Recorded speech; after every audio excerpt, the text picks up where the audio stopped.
Assalamualaikum warahmatullahi wabarakatuh.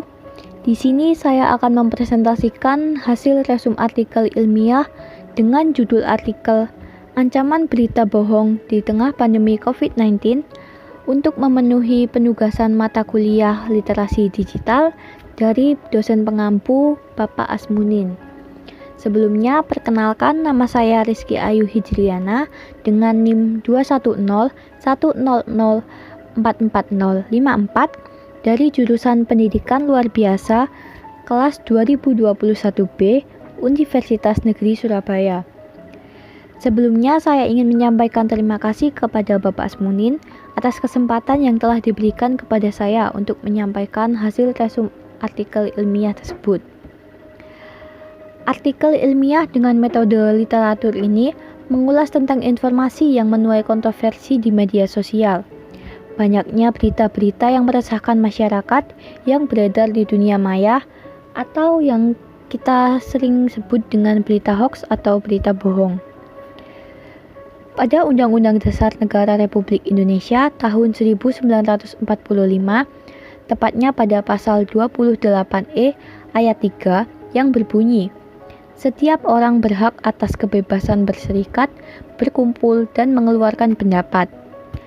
Pasal tersebut menjadi regulasi yang mengatur soal kebebasan bagi masyarakat untuk mengekspresikan diri dan mengeluarkan pendapatnya. Namun, sekalipun telah diatur dalam regulasi tersebut, jika kita menilik kembali ke media sosial, justru media sosial mendorong adanya perubahan dalam pola identitas masyarakat cyber dan kita seringkali menjumpai pola kejahatan baru yang dapat mempengaruhi publik dan biasa kita sebut dengan hoax. Sebelum menginjak ke pembahasan lebih lanjut, baiknya kita mengetahui apa itu hoax.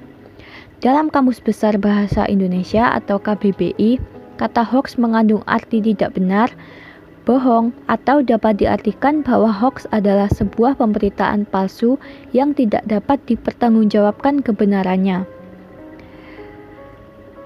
Pada masa pandemi COVID-19 ini tentunya kita sering mendengar berita yang simpang siur yang menghantui masyarakat.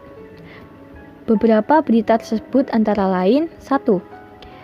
Berita bahwa virus yang mudah sekali menyebar melalui kontak antara satu orang dengan orang lainnya dan virus tersebut membahayakan serta mematikan. Faktanya, virus corona atau COVID-19 ini tidak semenakutkan yang dibayangkan oleh orang-orang. Berita-berita seperti ini dapat mempengaruhi psikis seseorang dan menimbulkan ketakutan yang berlebihan sehingga dapat menurunkan imunitas seseorang. Yang kedua, berita bahwa vaksinasi COVID membuat kita secara otomatis terinfeksi COVID-19 dan vaksinasi ini kabarnya juga mematikan. Faktanya, vaksinasi COVID tidak dapat membuat kita menjadi positif COVID-19 atau menderita COVID-19.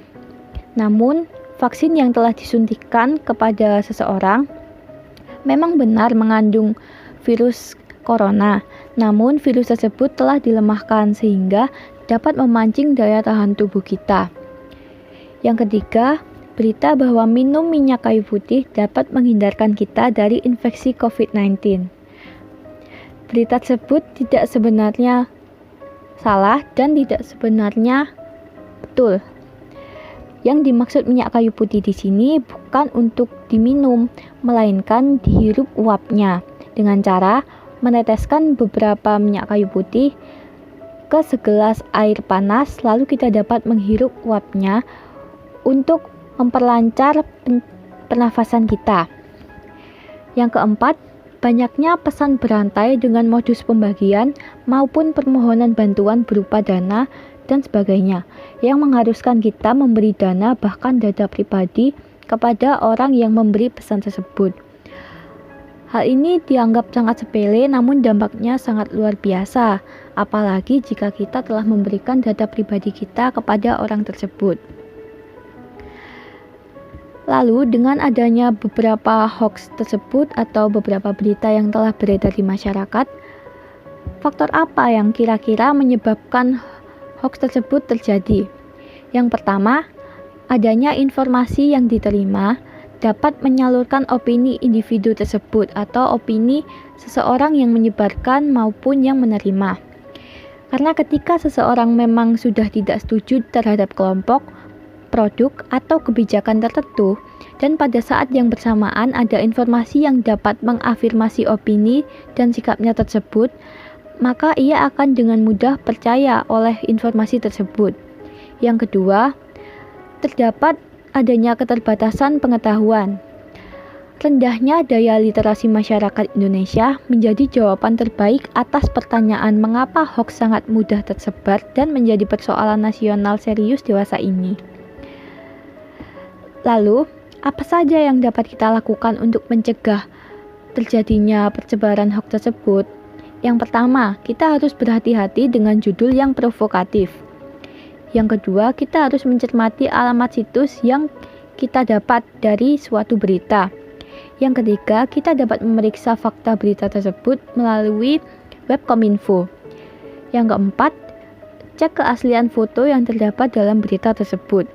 Selanjutnya, kita juga dapat mengikuti grup diskusi anti-hoax yang telah disediakan oleh Kominfo. Lalu, kita tidak menyebar info yang belum jelas, karena jika kita menyebar info yang belum jelas, tentunya kita menjadi pelaku penyebar hoax. Selanjutnya, kita harus berpikir logis. Kita tidak boleh menelan mentah-mentah informasi dengan begitu saja. Lalu, kita juga harus memiliki pendirian yang kuat. Lalu, bagi pemerintah, apa saja upaya yang telah pemerintah lakukan untuk mencegah hoax? Yang pertama, pihak kepolisian telah membentuk cyber police untuk memberantas hoax tepat langsung di dunia maya. Yang kedua, diciptakannya pasal 45 ayat 1 Undang-Undang Nomor 19 Tahun 2016. Selanjutnya, adanya pasal 28 ayat 1 Undang-Undang Nomor 11 Tahun 2008 mengenai informasi dan transaksi elektronik. Lalu dari Kominfo, kita dapat mengajukan konten negatif langsung ke Kominfo menuju ke alamat aduankonten@mail.kominfo.go.id. Dan berikut referensi artikel ilmiah yang saya gunakan sebagai materi dalam PowerPoint ini atau dalam presentasi ini. Sekian yang dapat saya sampaikan. Bila terdapat kekurangan materi atau kekurangan kata dan kesalahan kata, saya mohon maaf yang sebesar-besarnya. Terima kasih atas perhatiannya.